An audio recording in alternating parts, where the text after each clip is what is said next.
We are live. Hello, everyone. This is Coffee Conversations with Inspiring Artists. My name is Simona Smirnova.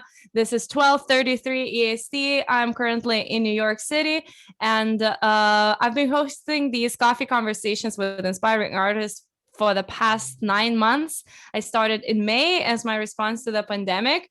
And because I was missing all my friends, and usually we would travel, we would meet in different events, we would perform together, we would rehearse, we would do projects, and all the natural movement around musician community would happen. And all of us, all of it was taken away. So I wanted to create some sort of informal platform for us to meet, to hang out, to catch up. It doesn't have a specific theme or a specific problem to resolve or something. I wanted to recreate that platform like we would meet in a coffee shop, like Esin and I, for example, would meet in Pavement, or all Berkeley folks would meet in Pavement, and they would just like talk about life and what they're working on and the projects we are working on and things like that. So I wanted to create that kind of platform, like meeting for coffee, meeting a friend and talking about what we're working on right now. And I call it Coffee Conversations with Inspiring Artists because artistry is my field. I'm a musician myself, and I talk to musicians or visual artists. But this podcast, if I can call it a podcast, it's not only for artists. It's for everyone who are interested in personal growth and professional growth, in developing their craft, or even finding some sort of artistic practices for themselves if they are not in artistic field. So all the people I invite, friends and colleagues from my circle, people I really look up to, people who I think are really doing a good job working in this world and making this world a better place by the hard work and constant progress. So it's really good that we have social media in these day and age, because we can kind of follow each other's work and what we're living and what we're doing and where we are currently at, because at this point everyone is in different places. Some people left the cities and things like that. So these are coffee conversations. If you guys have any questions, if you guys have any comments, and since this is very international initiative, and I hope people are watching in Lithuania, I hope people are watching in Turkey or maybe New Zealand or Australia or Russia or in United States, hopefully. You guys please say hi if you're in a different state, where you're from, where you're watching from, and if you have a question to Esin or to me, you can just write a comment and I'll read it, or I'll just say hi to you. For those who are watching and might not know me yet, my name is Simona Smirnova. I've been living in the United States for the past 8.5 years. I came just like Esin. I came, I think, at the same year to Berklee College of Music to pursue my dreams, from Lithuania to Boston, Massachusetts. And now I'm a full-time composer and vocalist and band leader, based in New York City. And I spent quite a lot of years in Boston and now in New York for 2.5 years. And in addition to all the creative things I've been doing, I created this platform for coffee conversations, for us to engage and for us to share and just chat and reconnect. And without further ado, I would like to introduce my guest, Esin Aydingoz. She is Los Angeles based, currently in Turkey, originally from Turkey, Istanbul, film composer and pianist. And I just want to bring her in for a quick moment before I tell a little bit more about Esin. Hi, Esin. Do you want to say hi to everyone? Sure. Hello. I'm so happy to be here. I haven't seen Simona in so long, and I love that she created this platform so that we can all catch up in a casual way and also answer any questions about Berkeley or, I don't know, like about being an artist. Very, very excited, and thank you so much for your invitation. Thank you so much, Esin. Esin, could you tell everyone where you're currently at? I'm currently in Istanbul, Turkey, and I'm living with my parents because I wanted to be with them during the pandemic. That's is this the room where you grew up when you were a kid? Yes. So we moved to this apartment when I was in high school. So all my high school was here, and right now, like, my parents are trying to convince me to not go to the US. So I have a home studio in my bedroom, which you can kind of see. Of course, they want to keep you. That's Yes. that's what happens. So Esin, oh, nice. Your background is changing. Really cool. Yes, this actually comes from a reverb plugin. Do you know Altiverb? We had it at Yeah. Berkeley. Yeah, Yeah, it's yeah. just this like screensaver thing, so it'll keep changing. That's cool. And also, I really like your connection because I really can see you well. Very, very Oh, good. perfect. Yeah, that's I nice. hope it stays that way. Yeah, hopefully. I guess Turkey is good with internet connection. I guess. So guys, Esin is really awesome. She really kicks ass. And you know, Thank since it's you. informal, I can use my bad language. Yeah, let's just swear. So I want to just briefly talk about Esin and introduce her. And I want to read this quick bio, which I'm gonna look at it now. Okay, so Esin Aydingoz is the lead composer for AudioBrew and a board member for the Alliance for Women Film Composers. She has composed, arranged, and orchestrated for a variety of projects, including animations, silent films, documentaries, TV series, video games, and musicals, most of which have screened at festivals around the world. That's really awesome. Scoring work aside, Esin is a professional pianist and music director. She has recorded for SONY, Hallmark, Disney Plus, and Netflix. She is working with Disney Music Group as the assistant music director for their a cappella group, DCappella, and has music directed for a lot of musicals and festivals in LA, including a performance at the Academy of Motion Picture Arts and Sciences. Esin graduated Summa Cum Laude. I hope I pronounced that correctly. I have no idea how to read that. From Berklee College of Music, having been able to pursue her lifelong passion for music, Esin truly strives to make the world a better place through arts. So that's a beautiful, beautiful description about Esin. I love it. It kind of sums up everything in a nutshell. And I want to show one thing. Now Esin is gonna be like upset at me, but hopefully she doesn't know about it. Dun, da, da, dun, da, da, dun, da, da, dun. She doesn't know it. But okay, so my own impression, Esin and I, we met at Berkeley 8.5 years ago. We both kind of were like very good students.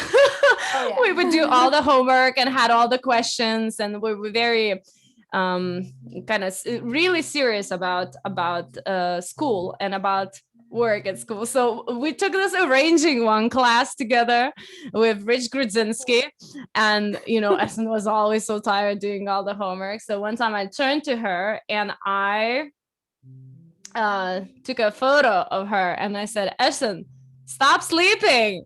And that's her.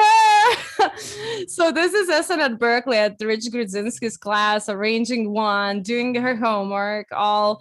And you will really look sleepy, but happy. Look at yourself. So happy. I was so happy at Berkeley. Like, you have no idea. Actually, you do have an idea. You were the same. Yeah. Well, it was, you know, happy to study, but it was definitely tough times.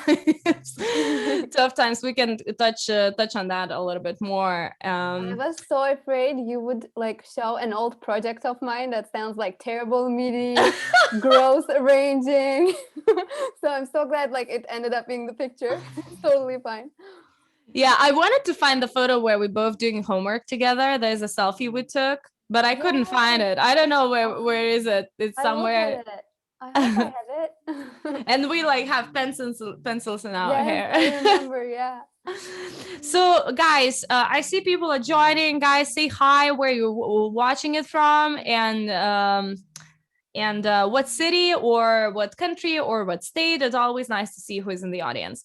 Now, I would like to ask Esin to perform one of her pieces, not live, but since she's a film composer, she's scoring for different media.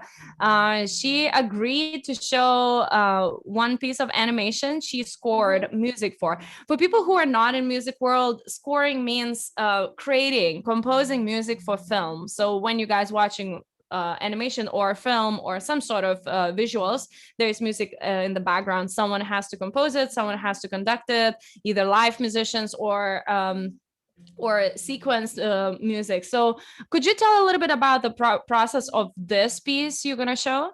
Yes, absolutely. So my biggest goal in life is to write music for Disney and Pixar. So I really, really love animation. And also, like, as you read in my bio, I'm trying to kind of pick projects that has positive messages as opposed to like so much violence or darkness, and like animation is a really good way you can do this because it generally like ends on a hopeful note and kind of inspires people. So because I want to kind of advance my career in this field, and thankfully my partner Adam, who works with me at AudioBrew, is the same. Like he's very passionate about animation. We reached out to Ringling College of Art and Design last year so that we would collaborate with their senior students. So what I'm going to show is one of those student animations. It actually ended up being very successful, and it was a finalist for Oscar's Student Academy Awards. And it's personally a super cute story for me because I'm in a long distance relationship and my fiance is Italian. He actually just came to Turkey last night, so I'm very excited. But Wow, Rodrigo, I didn't know you guys yes. got engaged. Congrats. Yes, we Cheers. did. Woo, cheers. Thank you. So like this animation is about long distance relationship and you'll understand why. Should I just share my screen and show it? Yeah, go for Okay, it. let me know if there's any weird technical problems. Okay, can you see it? Yes. Perfect. I'm starting it. Let me know if you don't hear it.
Oh, it's so cute. My I know, I love it goodness. so much. Oh my goodness. I got goosebumps. It's like waiting for Bear to wake up. Oh, I I'll love tell it. Rodrigo, my director. By the way, people can watch it online. I think it's available on YouTube. If you just type "Bear with Me," it should come up.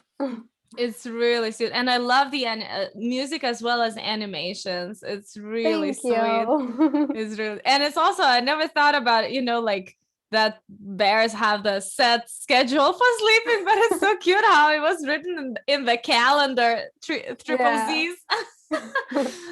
Oh, that's lovely. And I'm glad your fiance is now with you. So, that's Thank you. so we have a couple of comments. Zaya Kuliev wrote, I am as an artist and I'm from Florida, Azerbaijanian, very proud of that we have and had greatest actors, singers, musicians, and artists from the world. I am a musician. I am as an artist interested in famous, new talented artists in the world. My congratulations to all the talented artists, and bunch of hearts and turkey flags and other flags and pianos. Right back at her. So thank you, Zaya. Thank you for writing from Florida and watching from Florida. We have Ruta, who says hi from sunny Chicago. Christina says, Marhaba Esin, what kind of characteristic of Turkish culture has influenced your work? So we can get to that, Christina. Christina is actually, she's my friend, very close friend, and she lives in Turkey. So she's watching us. Oh my God, I'm so interested in hearing what she does in Turkey. Yeah, I wish we could bring Christina. Maybe I should bring Christina in one time. And Zaya just also commented, I love the performance as an artist. She did a great, incredible job. I love it, music and performance. So wonderful. Thank you. Christina, we're gonna get to your question just in a moment, and if you guys have more questions, we will address them all. But before that, I just want to ask Esin. I know she grew up as a pianist. She would always share these cute photos of her being a baby and playing the piano. Could you tell us a little bit about your childhood? Were you born? You were born in Istanbul, right? Istanbul, yes. Yeah. Could you tell about your childhood and encounter with music? So when I was about 4, my grandfather every day, like, he bought newspaper. And there was a specific page of the newspaper where, like, if you collect it every single day, you would get a gift. So he collected that part every single day, and he got me a little keyboard, which was basically like a toy, like nothing professional at all. But it suddenly became my favorite toy, and I started learning pieces by ear. So then my parents found me a private teacher, and I started kind of like learning in a better theoretical way. And then I really, really enjoyed it, to the point that my professor was like, oh, like, let me introduce you to better professors. Maybe you might like become a student at a conservatory. So that's what happened. When I was in 3rd grade in my elementary school, I also enrolled in a state conservatory program for classical piano performance. So during the normal like weekdays, I would go to a school, but on the weekends, and I think also on Fridays, I would also go to another music school. And at first, this was so much fun and I loved it. But every year it became more and more serious. And at the end of the school year, you had to perform in front of, I don't know, like 25 or 30 piano teachers who are just like judging you, not saying a single word, trying to distract you by like, I don't know, like making noises with the air conditioner, or I don't know, it was like a nightmare. And also, by the way, like I had to memorize 30 minutes of music and like sonatas, etudes, like all sorts of classical piano pieces. So the more the responsibility become bigger, the more I started kind of hating it. Because, like when you're a teenager, you want to go to the movies with your friends. You want to go to people's birthday parties. And when you don't go to those things because you're busy with another school, they kind of start being like, oh, like you missed the cool stuff. We can't tell you. And obviously, like I wasn't wise enough to think that it's stupid. I was like, no, like what's wrong with me? Why oh my God, my English is getting so bad. Why are they not like including me and stuff? So there was a period I hated music, but something very funny happened. So my best friend from my elementary school started playing piano after me, and she also got enrolled in the conservatory after me. So Monday to Friday, we would be in the same class in school, and on the weekends, she would be like 2 semesters below me. And one day she wrote a song, and I was like, if she can write a song, I can write a symphony. Like, what? I'm more experienced than her. 2 semesters below, that's a big deal. Again, I was very stupid. But because she wrote a song, I wrote a song. And then people really liked it. I started to also like just write instrumental stuff. And the feedback I was receiving was like, oh, this really sounds like film music. Did you have a particular movie in mind? And I absolutely didn't. So that kind of put me in this mindset of maybe like I can still pursue music. Like I don't have to be a classical concert pianist. There are other things I can do within music. I was also very involved with like my school's choir or musical theater club, and I really, really enjoyed being on stage, but I just hated practicing, you know? So I kind of find my passion in writing music. I attended Berkeley summer school, the 5-week summer performance program. I think that was in 2010. I absolutely fell in love with the school. I loved Boston as a city. And even though it was my first time being away from my parents for that long, like I was completely fine. I loved it. I didn't miss home. I never cried once. In fact, I was crying my eyes out when it was the last few days because I was like, what if I don't get in? What if I never get to come to Berkeley again? Because, you know, the reputation of Berkeley in Turkey is that it's very jazz oriented. So I never thought as a classically trained pianist, why would Berkeley want me? I can't improvise. Even in my audition, I improvised with one hand. So I was like, this really didn't go well. I don't know if they're going to accept me, but I'm very thankful they did. So yeah, that's kind of my story. Wow. So are your parents playing music as well, or have like a, you know, a special place in their heart for music, or is there someone in the family? Yes. So they don't play anything, but my dad is the most serious listener I have ever met, including all my teachers. Like his CD collection is mind blowing. There was always music playing in the house when I was little, and like they took me to festivals even when I was 4 or 5 years old. And I would sit, not make any noise, not cry, and just like be mesmerized by the chamber orchestra or like symphony orchestra, whatever. So like thanks to him, I really grew up with the love for music. And in fact, when he was young, even though he can't sing or he can't play anything, he was working for the opera. You know how like there are some scenes where it's so crowded, so like there have to be villagers or like there's a party and there are like extras on the stage. So he was one of those. Oh my goodness, Yeah. that's a fun fact. That is a fun fact. Yeah. But he was so, oh, sorry, I cut you off. No, go for it. I think he was talking about how it's so interesting to like work in the opera because on the stage people are crying their eyes out and like being so dramatic, but like the moment they're in the backstage, they're like, how's the soccer game going? Like, did we score yet? And then 2 seconds later, they're back on stage. They're still like, like, you know, I think it's just hilarious. It is funny. It is funny. That's the artist life, you know, you always shifting.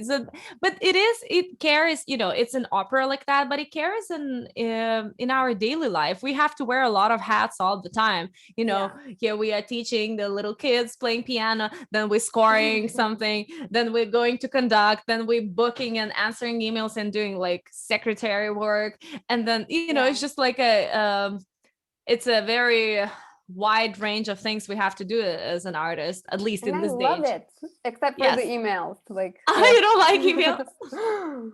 Yeah. Well, some of my friends have joked because I have a total, you know, I don't know what's happening, but I feel like I would like to be like a part-time secretary because I love like spreadsheets and Excel and emails. So some of my friends joking like, you're just organizing rehearsals, not for music, but just so you can email people. So that's not true. I love music and I love playing, but I do love organizing as well. And I love Excel and I love Google Sheets. Maybe like there's a musician connection. I don't know. Like our musical part of our brain is actually the Excel part of brain. I don't know. Yeah, well, it's mathematical part, I guess, because music is very mathematical. So at this point, I want to address the question what Christina said. Thanks, guys, for saying hi and joining. She wrote merhaba. Merhaba is hi. Yes. Okay, so merhaba, Esin. So I'm repeating the question. What kind of characteristic of Turkish culture has influenced your work? So that's an interesting question because you are totally like a Western composer as far as I know. So could you like explore on that? Yes. So because piano isn't a microtonal instrument and it's basically like a Western instrument, I can't really play very like ethnic stuff because just like Ionian, Aeolian, whatever, like those modes, there are also Turkish modes, but it's not possible for me to play them with the piano because you need a fretless instrument, like a fretless guitar, violin, or you know, it shouldn't be just C sharp, D sharp. I don't want to get into the theory of it, but because I can't play that music on the piano, I was never really trained so much in it. But something that we have a lot in Turkish music is odd meters. So like 7/8, 9/8. And I do incorporate that to some of my action cues because it's like very rhythmic and it can be aggressive. Or I have a solo piano piece that's, again, an odd meter. And apart from that, I sometimes use ethnic instruments. Like I like kanun. I don't know if it has an English pronunciation, but in Turkish it's kanun. And I believe in English it's just written with a Q. Yeah, they say kanun. Most Kanun, people, yeah, okay. Oh my God, shame on me. And also there's a woodwind instrument that's used a lot. I think it might actually be Armenian. I'm not really sure on the origins of the instrument, but it's called Duduk. And I have this East-West library that its Duduk sounds beautiful. So like I, again, use it a lot. So yeah, like I do incorporate it a little, but because I'm mostly doing work with the US, it's not always required. So it's generally my go-to if I'm arranging for a Turkish artist. I don't know if that answers. Yeah, absolutely. I just want to say, like, fretless instrument, maybe for non-musician people, if they're not sure. So guitars has these lines, these are frets. So we put the positions and it's set position. Fretless way, it doesn't have these lines. So you can slide and you can play tones which are in between, like C or C sharp. So that's what Esin is talking. Fretless, it doesn't have those lines. Yes. So like oud as well, right? Yeah. So I wonder, like, well, violin is a fretless instrument too. True. Yeah. So after we graduated the same year, have we? 2015. 2017. Oh, so you took long. Okay, you were there for Yes. longer than me. I graduated 2015. You 2017. But did you stay in Boston? Yeah, I stayed for two that's more why years. I did. Okay, that makes sense. I kind of felt like I was still there. At the same time, because I left in 2017, like as soon as I graduated. Yeah. So you went to Los Angeles. What influenced your decision to move from Boston to Los Angeles? A big part of it was the OPT. And OPT is basically, for anybody who doesn't know, 1 year of work authorization that's given to international students. And basically at the end of that 1 year, you have to prove to the US government that you're an artist if you're intending to stay and get the artist visa. And because I had 1 year, I kind of had to be very sneaky with where I wanted to go so that I would have more opportunities. I was really kind of thinking between New York and LA because I'm also very passionate about musical theater. But everybody kept telling me it takes more time to succeed in the musical theater world because it takes about 7 years to write a musical and have it be performed in a like prestigious stage. And for the artist visa, I have to have work that shows me as the like major talent on whatever work it is. So I can't just come play piano in a Broadway show or like come sub for, I don't know, dance studios or conservatories and then get the visa. So I wanted to move to the city that would have more of my friends going so that I would ideally get more opportunities. And also I thought the recommendation letters I would get from LA, because the film industry is more known than theater, might be, I don't know, better looking in terms of the person who is like reading my application. So I just chose to do LA. But I love New York. My heart is absolutely in New York. I miss musicals so much. As soon as COVID is over, I'm going to be there. Yeah, New York is great for Broadway shows and the whole musical scene. Yes. So how are you liking, because LA is very different from Boston, the whole dynamic, and you probably have to drive, right? And correct. A weird fact about me, I still don't have a driver's license, and I don't know how I survived in LA without a license for 3 years, but my life is all about Uber pool. So I would do all my emails and social media just like sitting in an Uber, or even work sometimes. Like I would carry my laptop with me and do I don't know, if there's a presentation or if there's any like secretary work that you mentioned before, I would do all those things in the Uber. And you're right, LA is so different. And after getting used to the Berkeley life, which is you can meet a friend of yours in 2 minutes because, you know, all the school buildings are so close, everybody's kind of living around the school. Moving to LA is hell, because you would have to be in traffic for an hour and a half in order to see a friend, like just one way. So you got to also come back that way. So it's so much time being wasted. And again, like we were used to doing so many different things within a day in Boston. You can take 4 classes, attend a, I don't know, master class or workshop, have a rehearsal, have a session, have coffee with 2 friends. You can't do that in LA. And also everybody's trying so hard to make their careers that like people's priority is always the job. So always people cancel last minute, and you can't blame them for it because you also have to do it yourself. So it was interesting at first. And also I went the whole internship route. In total, I did 9 internships in Boston and in LA. And 9 internships. Yep. 8 of them were unpaid. So it was really intense. But I'm very grateful I did them because I met some amazing people and I got to see like how different studios functioned. But it was interesting because my mind was, oh, I'm graduating from Berkeley with 2 majors and a minor. Everybody wants to hire me.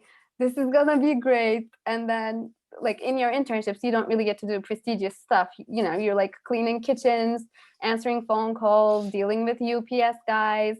So you don't necessarily do the things that like you moved to LA for. So that was a bit of an awakening. And I honestly hated LA the first year. It started getting better and better the more like I built a community around me, and then I started doing things that I enjoy more. So yeah, LA is interesting. Yeah, I can imagine. It's a whole different dynamic.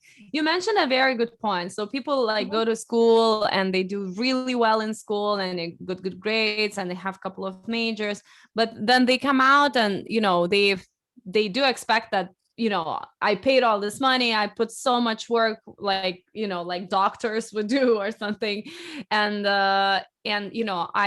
we expect to be somewhat wanted or somewhat needed and respected, and it usually doesn't happen for some years after graduation. So what would you, because you already went through it, and for people who are listening, maybe for people who are trying to pursue artistic career or in that transitional moment from school to professional life, what would you what kind of advice you would give? Yeah, recommend, or what kind of advice, like what kind of advice you would share? I think one of the biggest things for me was saying yes to everything. Like it doesn't matter if it's a bad job or if it doesn't pay or if it doesn't pay as much as I would want. Like if I have the time to do it, I always said yes. And it was very rewarding because like the least important looking gigs gave me such connections that later on, like it gave me opportunities that blew my mind. I'll just give an example. For one time, I did music notation for a funeral. Like, how can it, how can it give me anything? Sorry, but it is kind of funny. Right?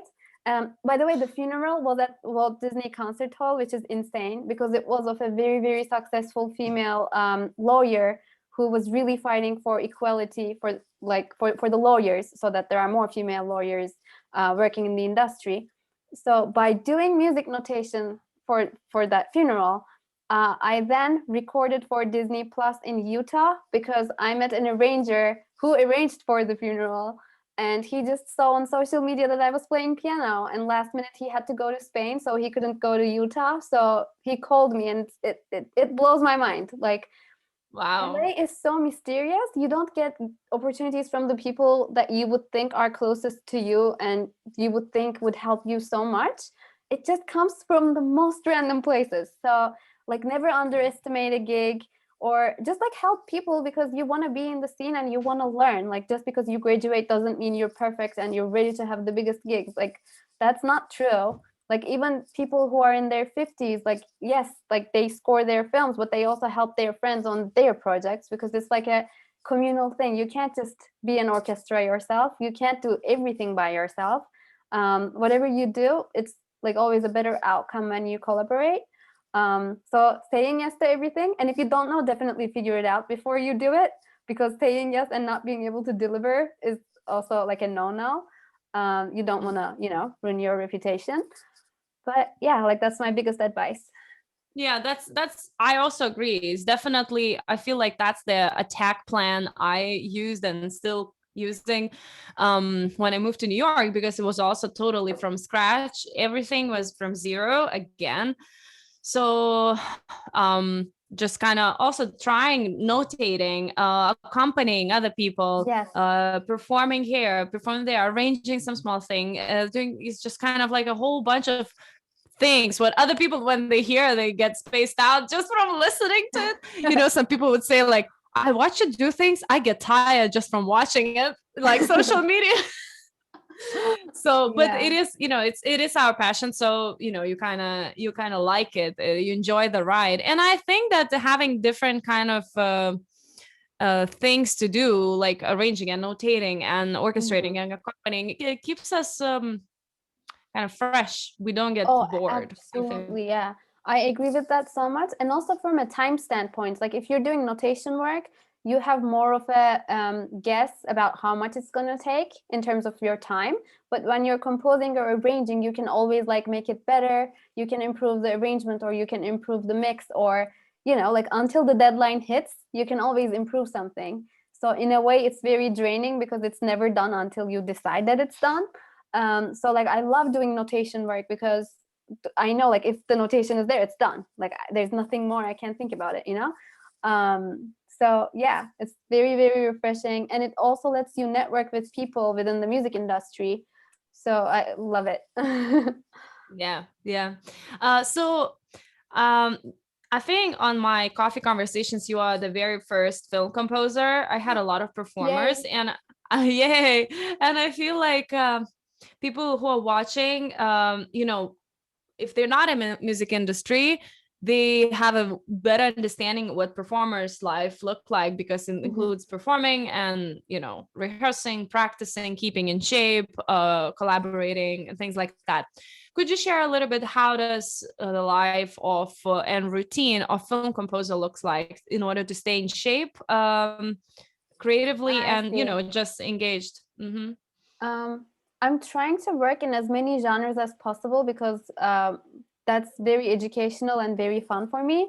And in terms of our workload or like how we work with other directors, we are generally involved in the whole process when there is a locked picture. So I might get hired during pre-production or production, but I don't really start working until there's like I don't want to call it finalized, but almost finalized cut, because what we do is very much synchronized to picture. So in order for us to hit certain points, like if there's a kiss or if there's a car crash or if there's like any important dramatic thing going on the screen, we want to make sure it's not going to be changed and changed over and over again.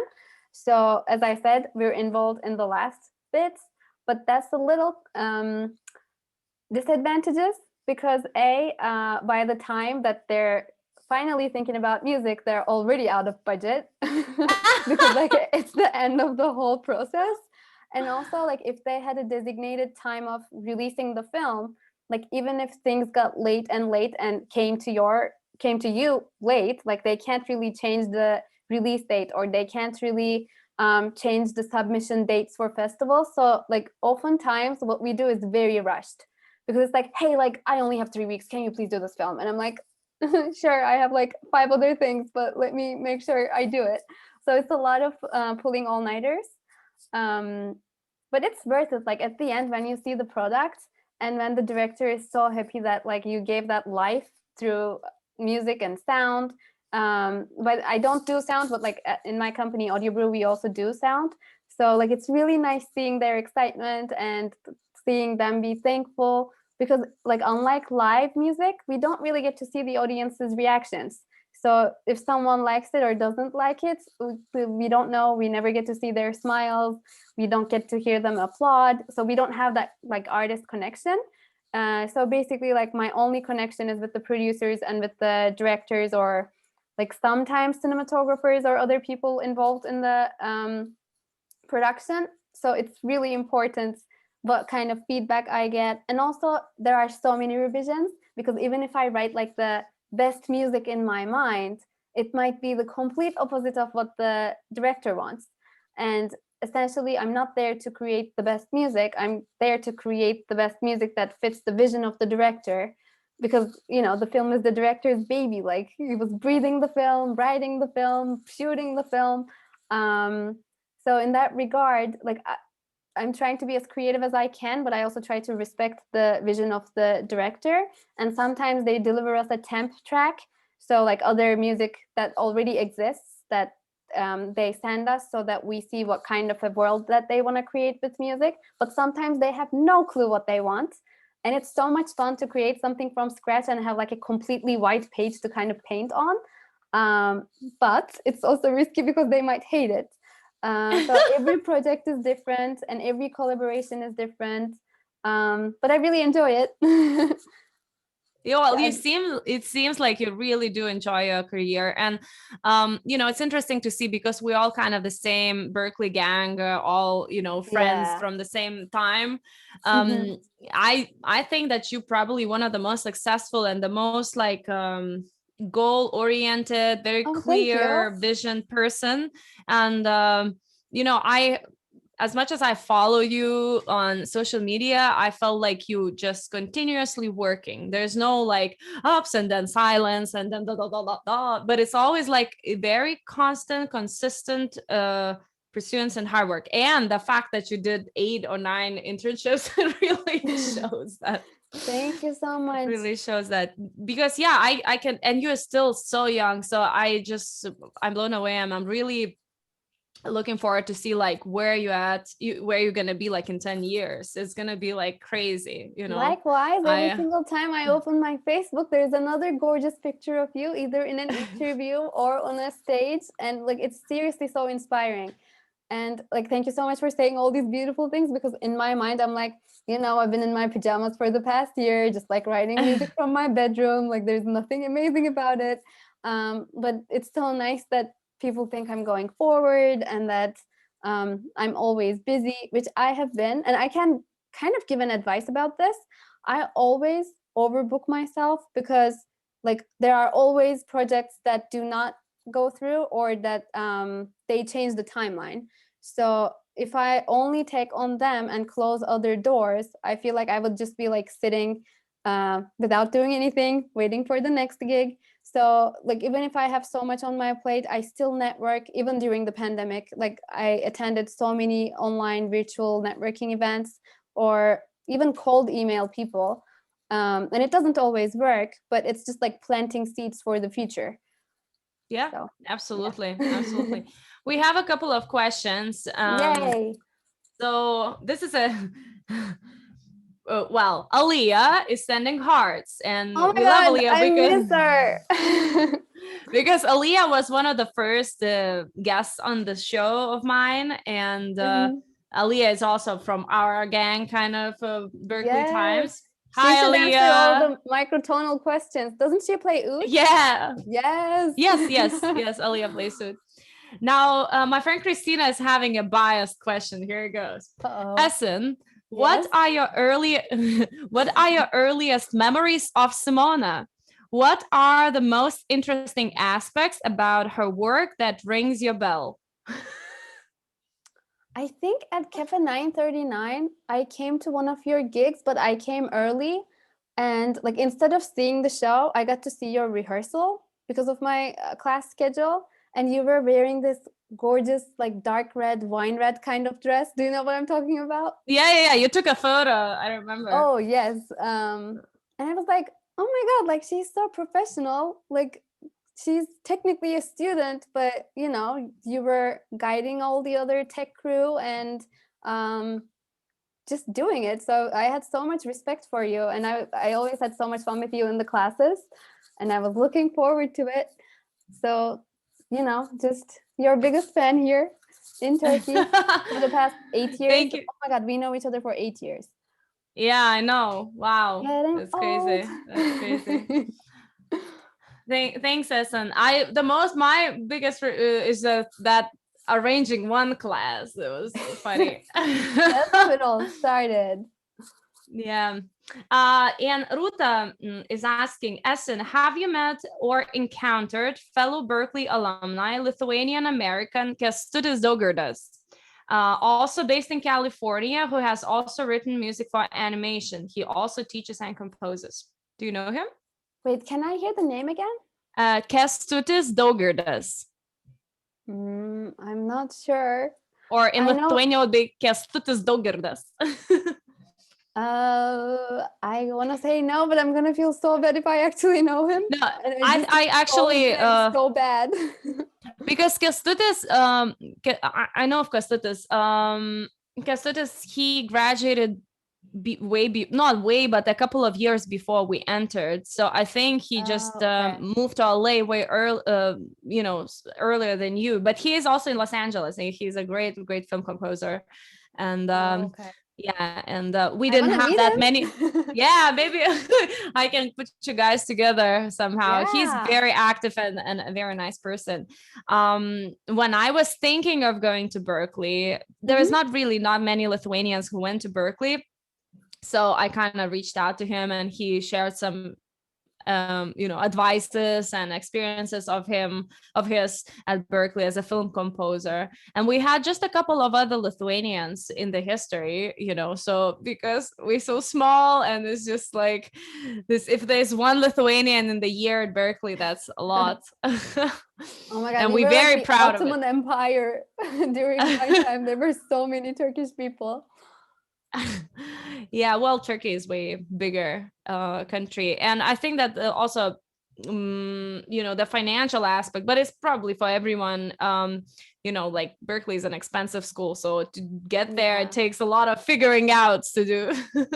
Like honestly, if I didn't go to Berkeley back then, or if I wasn't like my age, there's no way I could afford it now, because the currency difference between Turkish lira and the US dollar skyrocketed. So I hope there's a way for the Turkish students of now to get a scholarship or something to attend, because like otherwise it's really, really financially challenging.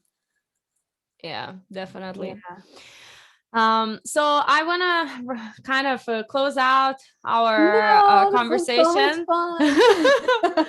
So cheers. Let's cheers with our that's how my cups look, always with the lipstick stain. Okay, wait, I have it too.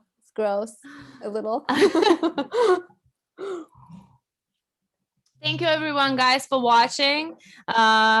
This is me, Simona Smirnova, Lithuanian jazz singer composer based in New York. She's amazing. And my Check guest, all her music out. I love her to death. So yes. And I hope you're gonna come visit in New York very soon, so we can catch up. Will. Yes, I would love that so much. And I definitely, I am planning to come to Turkey because I want to visit Christina. And so sometime after pandemic, I might see you there, or maybe you will be already in LA. I return. You can't come to Turkey when I'm not here. That's not allowed. So hopefully the timelines will fall into place. And in general, now we've graduated. I graduated 6 years ago. You graduated 4 years ago.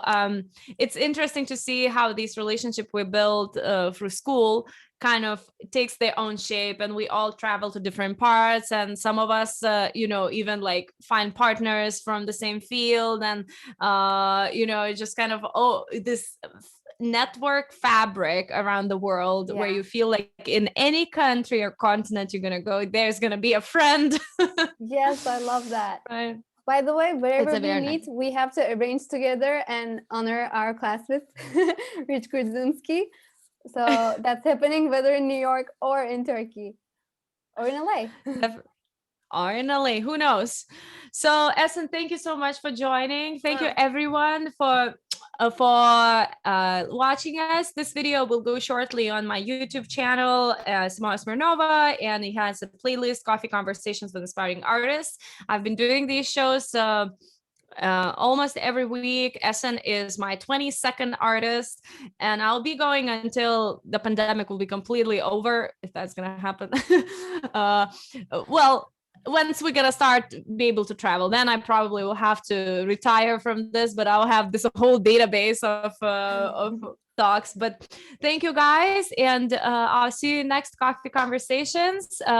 It's amazing we have internet, and New York can meet Istanbul, and we can have coffee.